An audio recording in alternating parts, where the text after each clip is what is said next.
आपले ते कॉलेजचे किस्से नाही हो, ते नाही का भाऊजी आपल्या कॉलेजचे किस्से सांगत होते गमती जमती होय की नाही भाऊजी? हो कॉलेजचे किस्से का आम्ही कॉलेजचे किस्से अभ्यासही करत चला. अभ्यास पण चाललाय का नाही? सुंदर स्मार्ट. तुझी इंजिनिअरिंगचे शेवटचे वर्ष आहे. मन लावून अभ्यास करा आणि एकदा की तुला नोकरी मिळेल की मी माझ्या जबाबदारीतून मोकळा. बरं श्लोक आला की नाही तुझ्या आठवण? आता बाबांचं काही भागते का श्लोकशिवाय? गेलेच ते जेवढ्यात दोघे येतीलच इतक्या.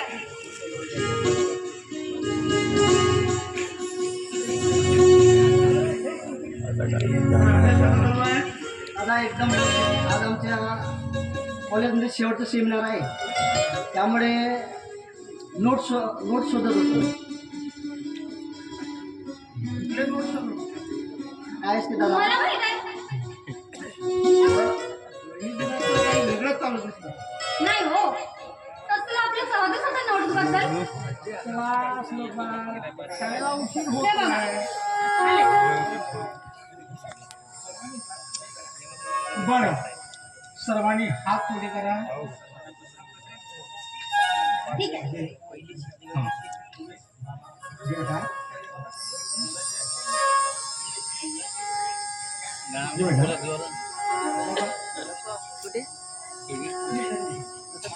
बाबा खरंच तुमचे संसार या घरासाठी खूप मोलाचे आहेत.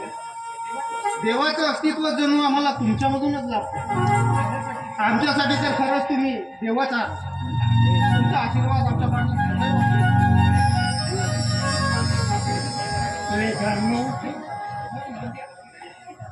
अरे हे घर म्हणजे आपलं गोकुळ. या थकलेल्या शरीरात तुमचं सुख समाधान बघून मला असं एक वेगळी शक्ती मिळते ना. नाहीतर मी काय कळलेलं पान मी कधी पडणार.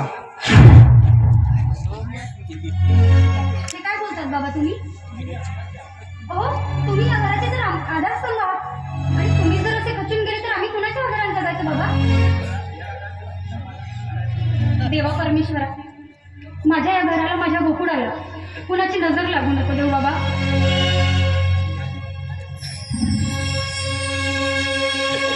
हे गणराया संसारी माझ्या लाभे तुझी रे दया. हे गणराया संसारी माझ्या लाभे तुझी रे दया. तू दुःख करता, तू दुःख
आता तू आता कॉलेजला चालला ना? हो दादा, तू कॉलेजला जातो श्लोकला शाळेमध्ये सोडून मला बँकेमध्ये थोडा महत्वाचा काम आहे. ठीक आहे का?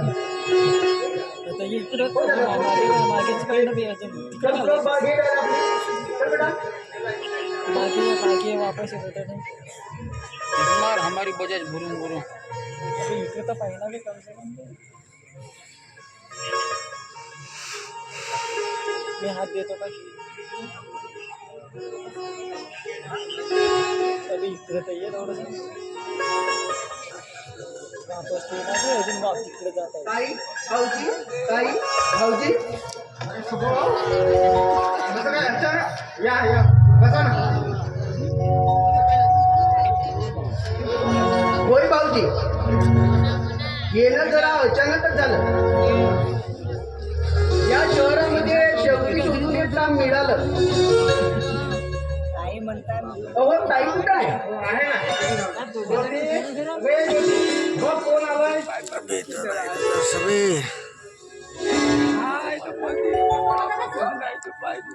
अरे किती दिवसांनी तू आमच्या घरी आलास? होय ताई, जरा मी कामाच्या शोधात होतो ना. त्याचं काय आहे ना, आपलं गाव तर तुला माहीतच आहे. कुठलं काम नाही आणि कुठलं रोजगार पण नाही. मग गावात भाकऱ्या मोडत बसल्याने जीवनाचं कुठं भागेल ताई. म्हणून शहरामध्ये मी एक काम शोधलाय ताई. आज कामाचा पहिला दिवस म्हणून तुमचा आशीर्वाद घ्यायला अरे आलो. असू दे रे. बरं, आमचं श्लोक भाषाची दिसत नाही. दादा शाळेत गेला. तू बस आणि चहा नाश्ताच बघते. नको ताई, मला कामावर जायला उशीर व्हायचा. अरे पण तू पहिल्यांदा झालायस ना आमच्या घरी, बस ना. आता तुम्ही काम शोधलं, तुम्हाला काम तर मिळालं. तर बघा, आता मन लावून काम करायचं. जी भाऊ. तू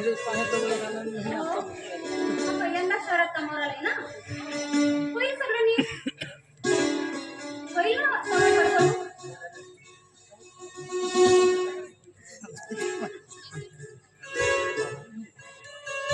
हो बघा, देतो.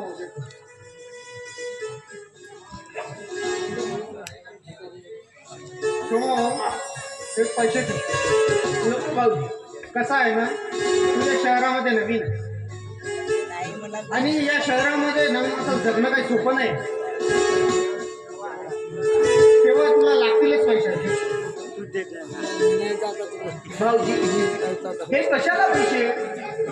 अरे बाबा ठेव, नाहीतर तुझी ताई म्हणायची माझ्या भावाला रिकाम्या हातानेच पाठवलं. हे ठेव.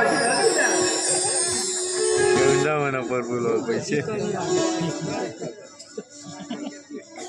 खरंच रक्ताच्या नात्यापेक्षा मानलेली नाती हे अतूटच असतात आणि ते काही खोटं नाही. या जगामध्ये स्वतःपुरता स्वार्थी विचार करणारी खूप भेटतील, पण मानलेल्या नात्यांना जपून ठेवणारी माणसं म्हणजे तुमच्यासारखी दुर्मिळच हो. हो ताई, हे गावावरून दूर आणि भाऊजी तुमच्यासाठी मुरमुऱ्याचे लाडू आणले. बरं, येतो मी भाऊजी. नाहीतर पहिल्याच दिवशी मालक कामावर का उशीर झाला म्हणून ओरडायचा. अरे तू आलास तर निदान दोन घास जेवण करून दे मला. नको ताई, गावातून येताना मी भाकरी आणलाय. बरं ताई, येतोय मी. नमस्कार भाऊजी. माझ्या ताईची आणि भासाची काळजी घ्या भाऊजी. ठीक आहे, जा जपून जा, काळजी घे.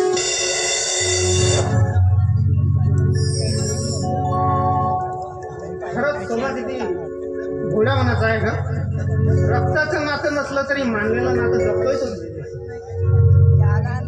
माहित नाही या शहरामध्ये त्याचं मन रमेल की नाही.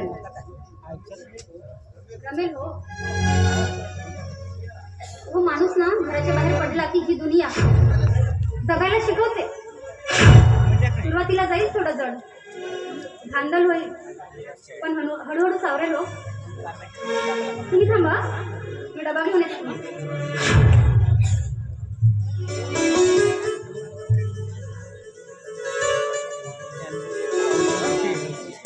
प्राध्यापक गोरमळे, नमस्कार